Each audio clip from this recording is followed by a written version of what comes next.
Breaking news, team India Bangladesh সিরিজের জন্য দল ঘোষণা করে দিল। প্রথম টেস্ট ম্যাচের জন্য দল ঘোষণা করেছে ভারতীয় দল। তো কে কে চান্স পেলো আর কে কে পেলো না, চলুন আপনাদেরকে ফাটাফাট বলে দিই। তো চ্যানেলে নতুন হয়ে থাকলে চ্যানেলটিকে ফলো করে নেবেন। তো চলুন ভিডিওটাকে শুরু করি।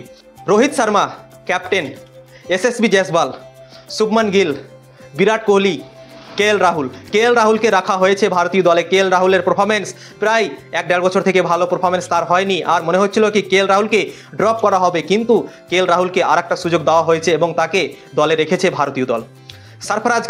সরফরাজ খান এর আগের সিরিজ মানে ইংল্যান্ড সিরিজে সে খেলেছিল এবং সে পারফরমেন্স করেছিল ভালো, আর তাই জন্যই সরফরাজ খানকে বাংলাদেশ সিরিজের জন্য সিলেক্ট করা হয়েছে এবং তাকে রাখা হয়েছে।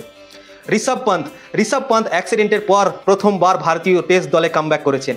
তো বিশ্বকাপে সে কামব্যাক করেছিলেন প্রথমবার ভারতীয় দলে, তারপর সে পারফরমেন্স খুব একটা মানে ভালো হয়নি, খুব খারাপও হয়নি, আর টেস্ট দলে সে জায়গা পেয়ে গেল। কেননা টেস্ট দলে দারুণ পারফরমেন্স সে অ্যাক্সিডেন্টের আগে করেছিল, অস্ট্রেলিয়া গিয়ে দারুণ পারফরমেন্স করেছিল এবং ভারতের দলকে সিরিজ জিতিয়ে এসেছিল। তাই জন্যই এটা তো সবাই জানতো কি ঋষভ পন্থ টেস্ট দলে অবশ্যই কামব্যাক করবে, আর ভারতীয় দল তাকে কামব্যাক করিয়ে দিলেন এবং তাকে রেখেছেন বাংলাদেশ সিরিজের জন্য।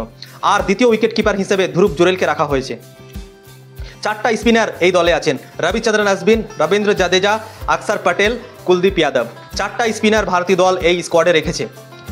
মোহাম্মদ সিরাজ, আকাশদীপ, জসপ্রীত বুমরাকেও রাখা হয়েছে বাংলাদেশ সিরিজের জন্য। কেননা ভারতীয় দল কোনো রিস্ক নিতে চাইছে না, কেননা বাংলাদেশ দল দারুণ ক্রিকেট খেলে এসেছে এবং পাকিস্তানকে খুব জঘন্যভাবে হারিয়ে এসেছে এবং ভারতীয় দল সেই রিস্কটাকে নিতে চাইছে না।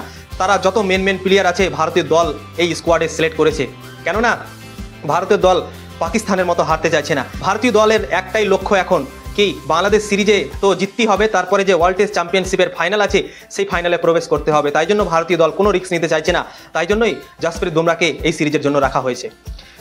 এস দয়ালকেও চান্স দেওয়া হয়েছে। তো দুটো নাম নতুন আছেন এই দলে, একটা হচ্ছে আকাশদীপ আর একটা হচ্ছে এস দয়াল। আকাশদীপ দিলীপ ট্রফিতে দারুণ পারফরমেন্স করেছে, এখন পর্যন্ত একটা ম্যাচই হয়েছে দিলীপ ট্রফিতে কমপ্লিট, আর সেই ম্যাচে সে দারুণ পারফরমেন্স করেছে। ব্যাট হাতে 54 রান করেছে আকাশদীপ, আর বল হাতে 8 উইকেট নিয়েছে একটা টেস্ট ম্যাচে, আর তাই জন্যই ভারতীয় দল তাকে চান্স দিয়েছে।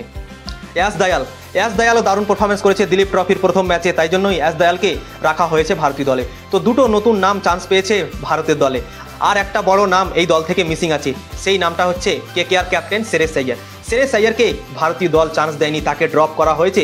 কেননা শ্রেয়স আইয়ার 1-1.5 বছর থেকে ভালো ফর্মে নেই, ইংল্যান্ড সিরিজে সে ভালো পারফরমেন্স করতে পারেনি, আর দিলীপ ট্রফি হলো, আর দিলীপ ট্রফিতেও সে ভালো পারফরমেন্স করতে পারেনি। দুটো ইনিংস খেলেছেন, একটাতে 50 করেছেন, কিন্তু ভারতীয় দল তার উপরে ভরসা করেনি এবং শ্রেয়স আইয়ারকে দলে রাখেনি। তো প্রথম টেস্ট ম্যাচের জন্য ভারতীয় দল সিলেক্ট হয়ে গেছে।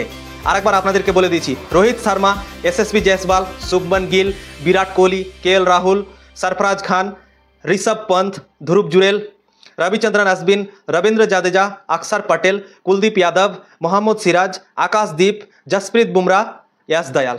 তো এটা ছিল ভারতীয় দল বাংলাদেশ সিরিজের জন্য প্রথম টেস্ট ম্যাচের জন্য। ভিডিও ভালো লাগলে লাইক করবেন, শেয়ার করবেন এবং ফলো করে দেবেন।